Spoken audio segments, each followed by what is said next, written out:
आज 7वा दिवस आहे. सूरज भाऊ वाजगे यांचं आंदोलन सुरू आहे आणि अदानी हटवा आणि सह्याद्री वाचवा अशा पद्धतीने आंदोलन सुरू असताना अनेक आदिवासी बांधव रोज या ठिकाणी भेटायला येतात आणि आपण थेट सूरज भाऊंकडे जाणार आहोत. भाऊ, आंदोलनाचा आज 7वा दिवस आहे. तुमची प्रकृती कशी आहे?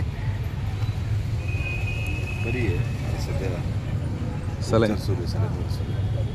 तुम्ही सलाईन सहित काल जे आजनावळ्याला आंदोलन झालं तिथे गेला होता?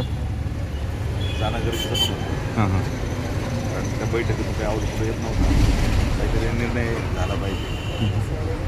आपलं उपोषण सुरू आहे म्हणून मी म्हणत नाही, परंतु या लोकांच्या चेहऱ्याकडे पाहून तरी त्यांनी निर्णय दिला पाहिजे. प्रत्येकाला जनभावना विचार. हे पण एका गावचे सरपंच, प्यासा गाव सोमतवाडी, प्रत्येकाची भावना हीच आहे की अदानी इथं आलं नाही पाहिजे. आवाज थोडा खालवला आहे, थोडा समजून घ्या. कारण आता 7वा दिवस आहे, पण भावना एकच आहे की अदानी प्रकल्प आपल्या तालुक्यात नको. सह्याद्री वाचला पाहिजे, नाणेघाट वाचला पाहिजे, शिवजन्मभूमी वाचली पाहिजे. सगळ्यांची काल आजनावळ्यामध्ये बैठक झाली. त्या बैठकीत कुठेतरी दिशाहीन म्हणजे कुठेतरी हे आंदोलन भरकटते का काय, किंवा भरकटायचा प्रयत्न होतो की काय, असंही चर्चा समाज मनात किंवा समाज बांधवांमध्ये आहे. त्याच्याबद्दल काय सांगाल?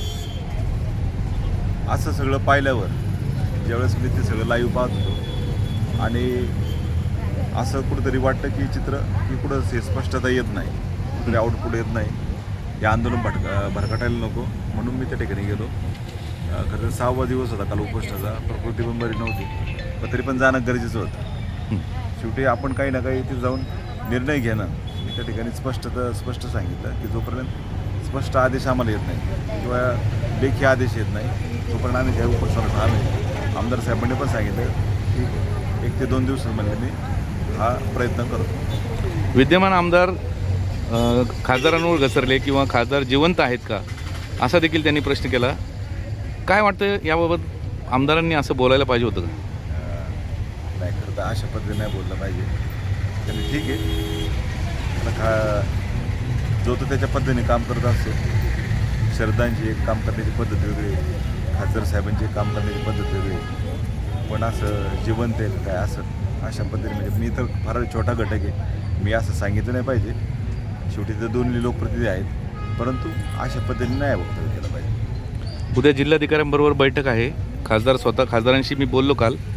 त्यांनी याबाबत त्यांना विचारलं, त्यांची प्रतिक्रिया विचारली. ते म्हटले करारा जबाब वेळेवर मिलेगा, करारा जबाब मिलेगा असं शरददादांच्या वक्तव्यावर त्यांनी म्हटले.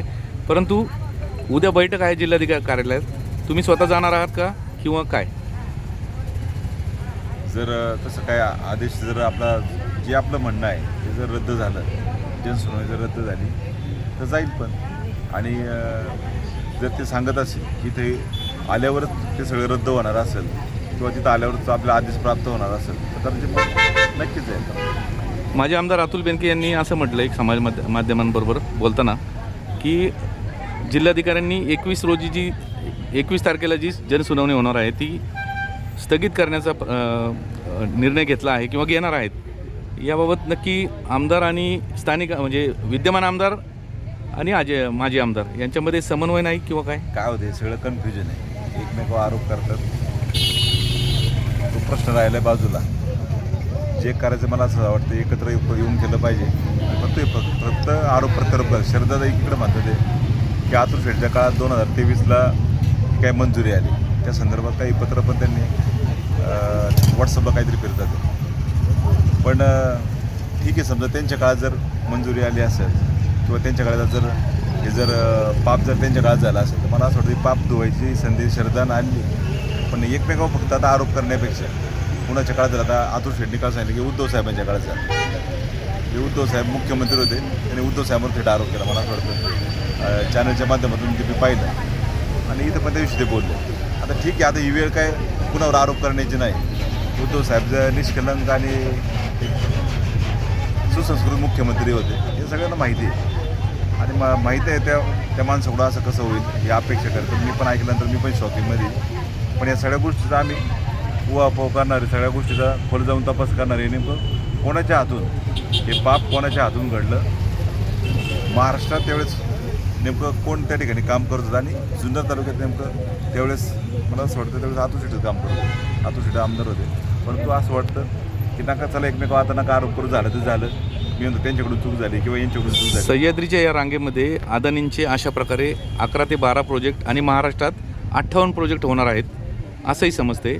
मुख्यमंत्री स्वतः याच्यामध्ये त्यांना फॉर आहेत किंवा जे काही बोलणं झाले त्यांच्या परवानगीने झाले अशी चर्चा आहे.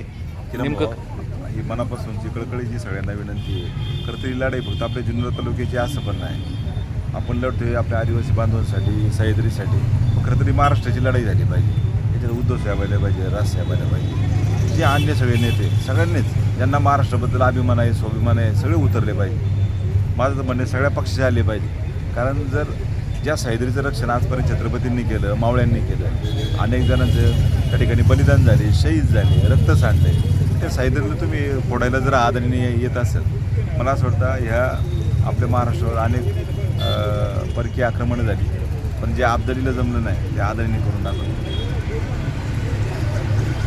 धन्यवाद भाऊ. तुमच्या आंदोलनाला यश यावं हीच आमची प्रार्थना आहे. धन्यवाद.